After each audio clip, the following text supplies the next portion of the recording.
Hello everyone and welcome to the next episode of Agoraphobia. Last episode we went over harvesters, but this episode we're going to be going over wards. So, without further ado, let's hop in and look at what these beautiful objects can do for you. So, wards. In general, you always want to have one on your person. So, you can start, of course, with the Scout's Ward at level 1. It's not a very good ward, it's always visible, but it will do the job early game and allow you to keep safe from ganks. But in general, in the endgame build, you want stealth wards, so as you can see here, there's Magus Ward, Sage's Ward, Guardian's Ward, Brawler's Ward, and Lord's Ward. They all give you different stats, meaning every hero can have one, so there's no excuse not to have one for late game. When warding, you've got to try and stay safe, but make sure you always put them in strategic positions that covers as many entrances as possible. The dome that expands outwards when you place the ward is the vision range, so you can see how far the ward will see and how far it will spot enemies. When a Scout's Ward placed in a shadow pool, it will actually be stealthed, like a stealth ward, so that's the best place to usually place them. But normal stealth wards can be placed anywhere and still be stealthed, and they can see wards in stealth pools, etc. So as you can see there, that ward will be stealthed no matter where it's placed, it doesn't have to be in a stealth pool. Unlike the Scout's Ward.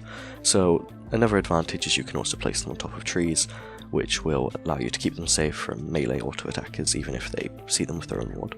Wards are replenished every time you go back to base, providing you have the correct time, so Scout's Ward will only get as one charge back, but if you've bought a stealth ward item, they have 2 charges, so every time you go back to base, you can just refill it, go out, place the 2 wards, and this will essentially allow you to have as many wards on the map as you want, relevant to how many backs you want to do, and how many wards you want to go back for. So as you can see there, you can place the ward up into the top of the trees or on cliffs, and it means melee auto attackers won't be able to hit them, and it will just be harder to get at them in general, and they can also cover a wider area of passages. Places you want to consider warding are your harvesters. They don't give vision anymore, so you want to know if anyone's attacking them. This also goes the same for enemy harvesters, but warding your buffs early also can be advantageous if they have a stronger position than you early game, so if you know they're invading you might be able to pick 1 or 2 off and get your lead back. So when warding Prime, you want to try and ward these shadow pools almost always. They are a big control point on Prime, a lot of the fights happen around those shadow pools.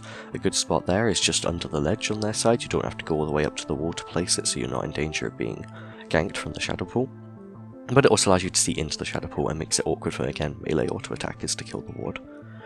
There are lots of other positions, like in your jungle, you can place them up in the big sort of centre of the where the buffs are, and they can get big vision around the area, so as you can see here, that will cover all the entrances around where the blue buff is. Very useful for defending your jungle if you can find these little spots in your jungle. So, moving forward, when placing wards, again, you want to be safe, so if you're in your lane and you're just about to start pushing up, then you want to ward defensively like so, and so if they're being the aggressor and they're always in your jungle, if you place that sort of a ward and this sort of a ward, then these wards are further back and they'll allow you to see them coming from your side of the map, less so than their side of the map though, so be careful. When aggressively pushing like so, you need to be aggressively warding, so warding a little further into their jungle, just to get a little bit more of a time to be able to get into your own travel mode and escape the gank. You may even want to ward a little deeper than that, but for the sake of example, just ward a little bit deep. When warding Prime, a good spot also is right underneath it. If you put the ward directly underneath it, again, melees, this is making melee's lives harder. They'll actually hit the Prime buff and they'll have to take some damage for killing the ward, so generally a ranged character has to deal with it.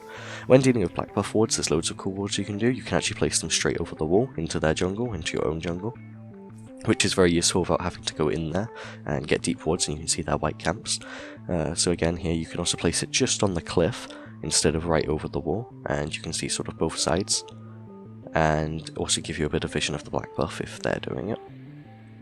Again, with harvesters, when you're warding, if you can ward enemy harvesters, this is really advantageous, especially if you have a Murdoch. People tend to recall on top of harvesters, so if someone was on low health for recalling on that harvester and you could see them with a ward, Murdoch could just ult them and kill them, and it would net you some nice XP, and you could probably also come and kill the harvester. So, very useful wards, and again, their harvesters don't get vision, so they won't actually see that you've placed a ward on it. And also, when you're in their jungle, always make sure you place some wards while you're there. If you're stealing camps or anything, ward aggressively. Early game, you want to be doing these sort of wards. In the mid lane, you want to just make sure you're safe, again. whenever you're going to ward, number one priority is that you're going to survive while warding. Sort of go to places where they're going to be, not where they already are, because then you're going to get caught out. And always place your wards high up if you can, to again screw over melee characters and make it even harder for ranged characters to react. This black buff ward's fairly useful. As you can see from the dome, it just hits the black buff and it's very out of the way, so they have to go out of their way to go kill it, and it's very rare their actual wards themselves will spot your ward. When warding prime, these are good spots, again under the cliff, but also this one right here against the edge of their wall, because what you can see is the dome goes all the way around the alleyway, so you'll see them walking all the way down, and it'll give you tons of time to react and make a play in accordance. In this game here, as an example, as you can see Pasca here, he's bought a warding item early. What he did is bought it level 1, hasn't done anything with it, but just run out there. He's placed a couple wards in their jungle.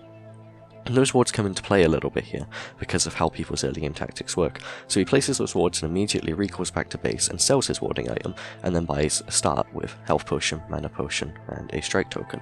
But someone like Muriel, who Snart is playing, and has a Lord's Ward, he'll place his wards, but he'll probably keep his ward, because he's going to keep using it regardless across the game, so he can use it as his starting item. Grimm's also doing the same with a Sorcerer's Ward, as they give decent stats for the character. So, if we just wait a moment here as we have a look at all their wards that they've placed.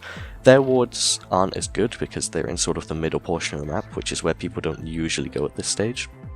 I guess they're preparing in case the blue team wants to do a blue side invade, but that isn't what's going to happen here. As you see, blue's going to go into their own red side and start farming their jungle. Orange is a little late off the bat because they didn't have the push.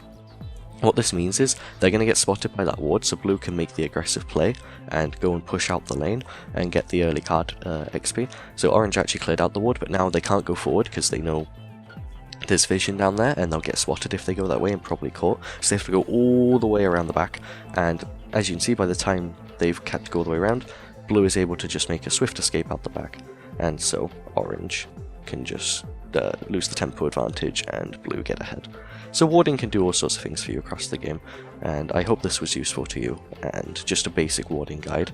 There will be more advanced strategies with warding when I get into the more in-depth early game strategies and mid-game strategies in future episodes. But for now, that's all I have for warding. If you have any additional questions on warding, feel free to ask. They're amazing items, please pick them up. You will win so many more games because you have the vision of the map. It's crucial. So if you enjoyed, please like, favourite, subscribe, and I guess I'll see you on the next episode of Agoraphobia.